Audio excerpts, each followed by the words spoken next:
And I think that I agree with those who would argue that this is all part of a larger strategy, which is to try to force us into the street and confrontation. This is what deploying the Marines in California is about. This is what these nasty provocations are about. Now, I'm not really enthusiastic about beating up on the Democrats, and I'll tell you why. Because they seem to believe that this is a country. And people get a little irritated when I say it's not a nation. It's a state with a lot of different nations in it. The illusion that the United States of America, that you people who live here are a people, constitute a people.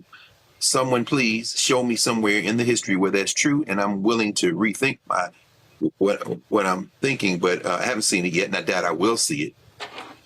People who seem to think that somehow white supremacy can be overcome by finding common ground. You don't understand white supremacy. You really don't. That's why the people are saying MAGA is fighting itself. No, blood calls blood, blood answers.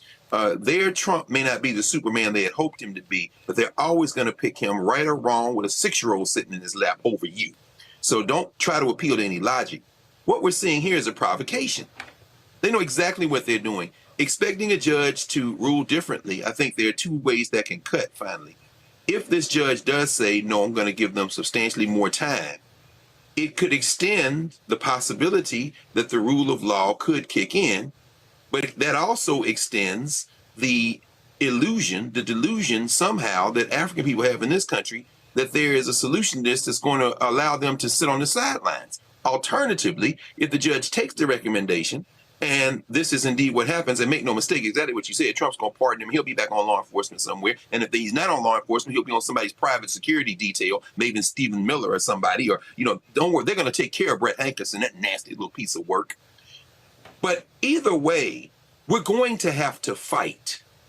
That is what our ancestors did a day after Ida B. Wells' birthday yesterday. We've got to fight. And that fighting isn't just in the ballot box. That fighting may end up being in the street. But this confrontation is going to be unavoidable. The United States of America is going to fall apart. They are now pressing the gas pedal. And in pressing the gas pedal, they're going to realize that the rest of us may try to play nice, but once this facade falls, the confrontation is going to leave in its wake a very different country than we live in.